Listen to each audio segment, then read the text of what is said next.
Olá, sou a Natália Ferreira Camarço, sou professora de Educação Física e nutricionista e eu vou apresentar para vocês um curso sobre os aspectos atuais da vida saudável, uma visão científica. A gente já sabe há muito tempo, isso Hipócrates falava antes de Cristo, que se a gente pudesse dar ao indivíduo a quantidade certa de alimento e atividade física, a gente teria então encontrado o caminho mais seguro para a saúde. O grande problema é que, embora a gente saiba, a gente não costuma fazer isso frequentemente ou encontra certa dificuldade em fazer. Muitas vezes a gente busca uma pílula milagrosa, uma receita infalível para atingir a saúde, para atingir o corpo perfeito que a mídia impõe, mas na verdade o que a gente tem visto por aí é que essa pílula não existe, essa receita infalível, ela é construída em rotinas diárias, né? Não estão dentro de potinhos, de cápsulas. O mais importante é que a gente defina qual é o objetivo, aonde que a gente quer chegar. Traçado o objetivo, se é saúde, se é estética, dentro da estética, se é hipertrofia, se é emagrecimento, quando a gente traçar o objetivo, a gente precisa pensar no treino, ou seja, na periodização do treinamento. O que você está treinando? O que você está trabalhando? E aí, então, partindo desse ponto, a gente vai pensar na dieta. Uma coisa importantíssima é a gente pensar que a orientação profissional ela é imprescindível. Eu trouxe para vocês artigos científicos que comprovam que a influência de um personal trainer ela melhora a nossa resposta ao treinamento, nesse caso, ao treinamento de força. Esse gráfico mostra pra gente que quando a gente faz um treinamento com acompanhamento de um profissional, os ganhos, tanto em hipertrofia quanto em força, eles são muito maiores do que quando a gente faz um treinamento sem acompanhamento profissional. Por que o autor desse artigo discute isso? Quando a gente tem um personal trainer nos acompanhando, a gente consegue levar o treino realmente até a falha, até o objetivo do treinamento. Então, a gente com certeza vai tolerar melhor as cargas de treinamento e isso vai gerar uma maior resposta adaptativa ao treinamento. Entretanto, a gente sabe que nem todo mundo tem condições ou tempo ou espaço na agenda para a contratação de um profissional, de um treinador individual, né, de um personal trainer. Entretanto, a gente pode promover mudanças de hábitos simples no nosso dia a dia. Como, por exemplo, caminhar mais em pequenas distâncias, não pegar o carro para ir ali na padaria, ali na farmácia, introduzir lazer ativo, brincadeiras ativas, principalmente envolvendo a família, né, já mudando o hábito ali, a rotina também das crianças, pegar a escada ao invés de elevador. Mudanças como essa promovem um aumento do gasto calórico e isso vai ser primordial para a gente conseguir o emagrecimento futuramente, além de todos os outros aspectos relacionados à saúde. O fato de introduzir a atividade física também nas crianças é um aspecto muito importante, porque a gente tem que, a cada 5 crianças que são obesas durante a infância, 4 permanecerão obesas quando forem adultas. Esse dado ele foi publicado em um jornal inglês e ele reflete o quanto a boa alimentação e o hábito saudável na infância vai acarretar consequências também na vida adulta. Mas será que apenas a atividade física ela é suficiente para promover o emagrecimento? O que a gente tem de mais recente na literatura prova exatamente o contrário. Nesse artigo publicado no ano de 2015, e é algo que há de mais recente na literatura, o autor diz o seguinte: é tempo da gente abandonar o mito de que a inatividade física provoca a obesidade. Você não pode correr contra uma má dieta. O que esse autor quis dizer? Não necessariamente, se você se alimenta mal, porém faz uma atividade física regular, você vai conseguir o emagrecimento. Será que isso é de todo ruim? Nesse slide, a gente coloca estou gordinho, mas treino e sou saudável. O que a gente tem de evidências científicas recentes é que indivíduos obesos que treinam em torno de 4 vezes por semana musculação, eles têm níveis cardiovasculares e metabólicos tão bons quanto indivíduos eutróficos, ou seja, aqueles indivíduos que estão com peso na média. E, consequentemente, aqueles indivíduos obesos que não treinam estão com níveis de LDL, glicemia, insulina, hormônios relacionados à saciedade, bem piores do que aqueles que não treinam. Portanto, indivíduos sobrepesados ou obesos que praticam atividade física, eles têm a saúde cardiovascular e metabólica tão boa quanto os indivíduos que estão no peso normal. Isso não quer dizer que a atividade física traz emagrecimento, porém, a inatividade física é a maior causa de doenças cardiovasculares metabólicas que existe. Pensando que somente a atividade física não resolve, a gente vai falar agora das dietas. Vamos falar um pouquinho das dietas da moda? A gente tem várias. Jejum intermitente, low carb, low fat, dieta paleolítica. Será mesmo que funciona? A gente tem um monte de dietas emergentes que prometem a salvação de um problema e que, na verdade, a gente não tem tido milagre nenhum com elas. Muito pelo contrário. Existem indivíduos que não conseguem aderir a essas dietas, existem indivíduos que ficam doentes com essas dietas e existem indivíduos que sim, aderem, perdem peso, melhoram a saúde. Ou seja, não dá para a gente rotular e nem generalizar nada. Partindo dessa tela, eu vou voltar para o meu slide anterior e a gente vai falar um pouquinho de uma das dietas mais famosas que tem por aí. Atualmente a dieta low carb vem ganhando aí as redes sociais e a gente vai falar um pouquinho dela agora. Uma dieta low carb, ela basicamente é uma dieta onde a gente faz uma restrição da quantidade ingerida de carboidratos por dia. Não é que a pessoa não coma carboidrato nenhum. Simplesmente o carboidrato não vai mais ser a base da dieta. A base da dieta também será composta de gorduras saturadas, insaturadas, proteínas, e o carboidrato vai ficar um pouquinho de segundo plano nessa dieta. Nessa tela, eu mostro para vocês um artigo que foi publicado em 2016. Nesse artigo, os autores compararam uma dieta pobre em gorduras com uma dieta pobre em carboidratos, a low carb, que a gente falou agora. O que eles encontraram? Na verdade, a dieta low carb, ela não promoveu um ganho de peso, uma perda de peso maior do que a dieta low fat. Ou seja, fazer uma restrição de carboidratos nem sempre é a melhor alternativa para a gente ter a perda de peso. Ambos perderam. E a gente vai falar um pouquinho disso. Por que será que ambos perderam? Entretanto, a low carb não foi mais eficiente do que a low fat. Eu tenho evidências contrárias. Eu tenho evidências de que sim, dietas low carb promovem a perda de peso, ainda mais do que low fat, duas inclusive. Mas o negócio é que várias das pessoas que disseminam os estudos, principalmente em redes sociais, elas não leem a totalidade da informação. E a gente tem que tomar cuidado com isso.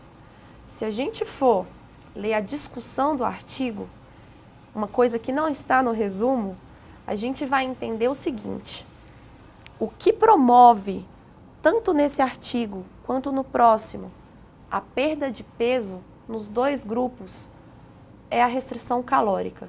Não importa se eu restringir carboidrato, gordura, se no final das contas eu restringir calorias, de modo geral, eu vou sim ter perda de peso. Dieta da moda, qual é a aplicabilidade? Será que ela é a solução? Na verdade, a aplicabilidade seria uma coisa relacionada à aderência. Existem pessoas que se dão melhor com uma dieta com baixo teor de carboidratos. Outras gostam um pouquinho mais de carboidratos e se dão melhor com uma dieta com baixo teor de gorduras. Outras conseguem ficar mais tempo sem comer e se dão melhor com um jejum intermitente. Outras sentem fome constantemente e gostam de comer de 3 em 3 horas. Aí a gente vai falar sobre aplicabilidade. Qual é a melhor dieta? Qual é o que vai valer para todo mundo? Não existe. A melhor dieta, o que vai valer para todo mundo, é na verdade o que você consegue seguir. O que o seu corpo está adaptado. Se você não vai sentir fome, se você vai ter energia, se você vai estar saciado, se você vai conseguir contemplar as suas relações sociais, né? Vai conseguir ter vida social. Isso é o que importa. Isso vai trazer para a gente aderência. E o que a gente quer? A gente quer que você consiga seguir a sua dieta sem sofrimento, sem passar fome, sem passar por situações complicadas que vão te desestimular ao prosseguimento dessa dieta. No final das contas, tudo que a gente vai precisar fazer e tudo que a literatura traz até hoje é que sim, a restrição calórica é importante. Não é que qualquer caloria, se eu restringir e comer 200 calorias apenas de brigadeiro, isso não seja importante. A qualidade nutricional também conta. Mas, no final das contas, a restrição calórica é o que vai determinar a perda de peso. O que eu trouxe para vocês é que, inclusive, em macacos isso acontece. Esse estudo é um estudo muito interessante, feito com macacos, por quê? A gente precisa, esse estudo ele avaliou a longevidade, né? E não dá para fazer esse estudo em humanos a curto prazo, porque os pesquisadores eles possuem o mesmo tempo de vida dos indivíduos avaliados. Por isso, esse estudo foi realizado em macacos, que têm um tempo de vida menor. O que o pessoal desse artigo fez? Eles forneceram uma dieta livre à vontade para um grupo de macacos, e o segundo grupo foi restringido 25% das calorias. Ou seja, um grupo comeu o quanto queria, uma alimentação saudável, com frutas, carne, e o outro grupo foi restringido 25% do total de calorias médias que o grupo número 1 ingeria. O que aconteceu nesse estudo foi que os pesquisadores perceberam que os macacos que tiveram a alimentação restringida em 25% do total viveram muito mais, tiveram mais longevidade do que os macacos que comeram à vontade. Ou seja, será que a gente come somente o que é necessário? Será que a gente come mais do que a gente precisa? De acordo com esses pesquisadores, sim. Agora vamos trazer isso para os humanos?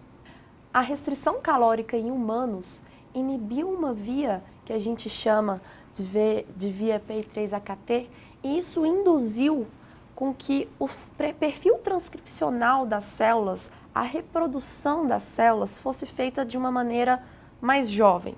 Vamos dizer assim, isso retarda o envelhecimento. Quando a gente restringe calorias, a gente retarda o envelhecimento. Consequentemente, a gente retarda o aparecimento de doenças relacionadas ao envelhecimento. É, basicamente, a chave para a longevidade, a chave para a saúde. Como é que isso acontece? A gente tem um mecanismo chamado de autofagia. O que é a autofagia? A autofagia é a digestão celular de substâncias que já estão velhas nas células, substâncias que a gente não está utilizando mais. Por exemplo, uma mitocôndria inativa, organelas que já perderam a sua funcionalidade. Essas organelas que já perderam a sua funcionalidade ou outras substâncias tóxicas, elas promovem envelhecimento, elas promovem aparecimento de câncer, elas promovem coisas que são contrárias à nossa saúde.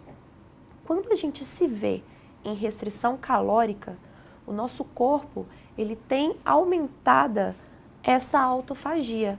É como se a célula promovesse uma limpeza nela.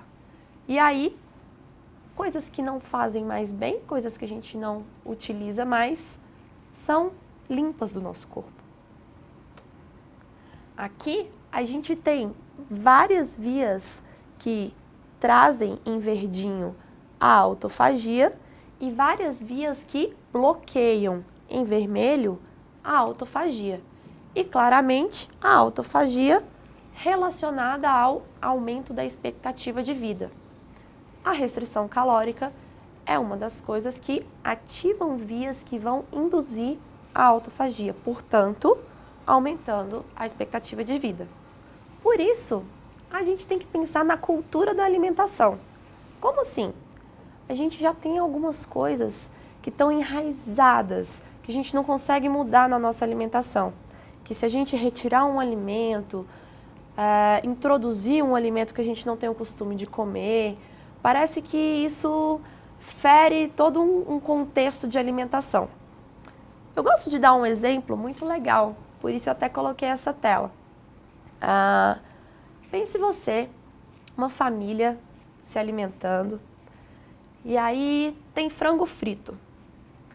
De repente, a criança vai dar o frango frito para o cachorro. Aí o pai fala, não dá o frango frito para o cachorro, ele come ração. Peraí, quer dizer que o cachorro pode ter uma alimentação balanceada, ele não pode comer frango frito e a criança pode?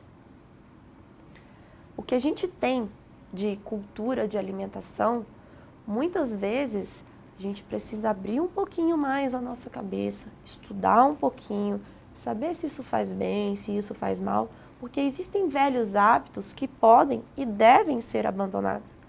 Existem velhos hábitos que são saudáveis e que a rede social de hoje em dia vem colocando a gente contra alguns velhos hábitos que são saudáveis também. Então, cabe a gente estudar, investigar, não rotular, não criticar. Uma coisa importante é que a mudança de hábitos, ela deve ser feita na família. Geralmente tem uma pessoa que começa a fazer uma dieta, uma atividade física e que se sente desestimulada porque a família não ajuda. Eu gosto de colocar essa tela porque eu coloco primeiro dia de regime, apoio total da família, quando na verdade é totalmente o contrário. Mas eu coloco justamente para a gente frisar a diferença entre dieta e regime. Regime, a gente tem essa noção de que é uma restrição, de que eu não posso comer alguma coisa. Trazendo conceitualmente, regime diz respeito a algo que está relacionado com leis, regras, uma regra da sociedade, algo imposto, um conjunto de regras. Quando, na verdade, não é isso que a gente está falando quando a gente está falando de dieta. Dieta, do latim, quer dizer modo de viver.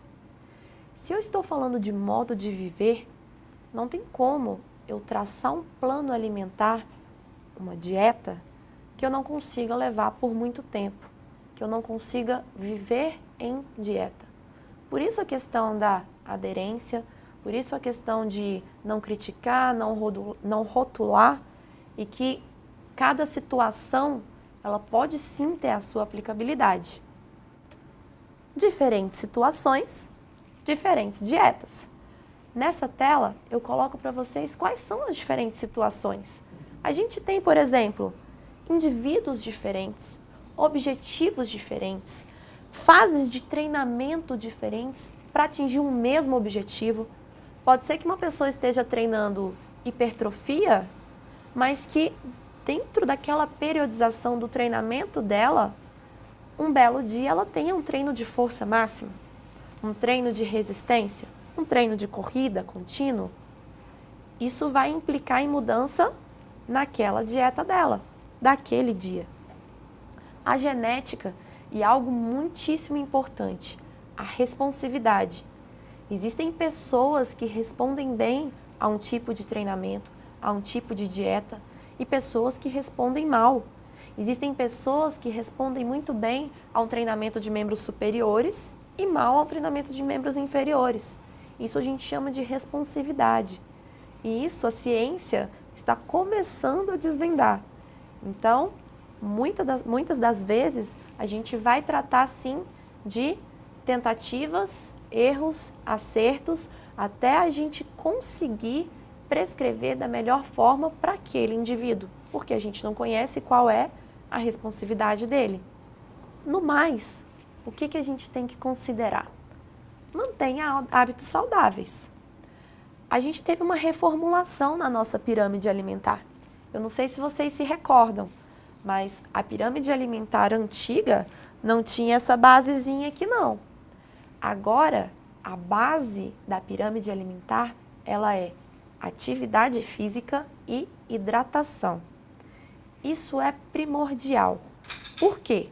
Quando a gente está pensando em saúde, a gente já falou anteriormente que, embora a atividade física sozinha não seja uma ferramenta tão eficiente para promover o emagrecimento, ela é a ferramenta mais eficiente para promover saúde, diminuição de doenças cardiometabólicas. Logo aqui, a gente tem a divisão entre carboidratos e gorduras, que antigamente apareciam lá no ápice da pirâmide. Agora, sim, as gorduras elas fazem parte, gorduras principalmente aqui, as monoinsaturadas, os óleos vegetais, eles fazem parte sim da base da pirâmide, devem compor grande parte da dieta, grande parte da alimentação. A gente tem frutas, verduras, produtos lácteos. Lá em cima a gente tem as gorduras saturadas.